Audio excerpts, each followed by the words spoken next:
tutongoza project ey'okugaba oba distribution ey'ebintu ebyaleetebwa oba ebyagulibwa United States government oba government ya America n'ebireeta wano naye netuuka wakati nga tewali sente nga sente project yali ebidistributing oba ebitwala bituusa mu malwaliro ne bagikomenkereza. Kati n'olwekyo UNFPA ne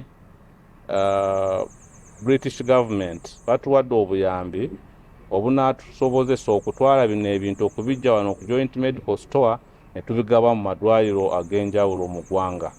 Ebintu bino tubaliddwamu obuwumbi 7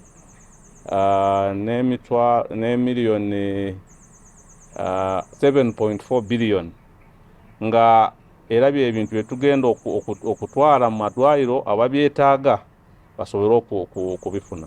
Ebisinga era bya family planning era gwe mulimu ogwa UNFPA gwekola. Access to quality family planning services and reproductive health commodities is central to reducing mortality, improving child survival, and empowering families to make informed choices. When women are able to plan their families, they're more likely to complete school and participate productively in the economy and therefore contribute to national development.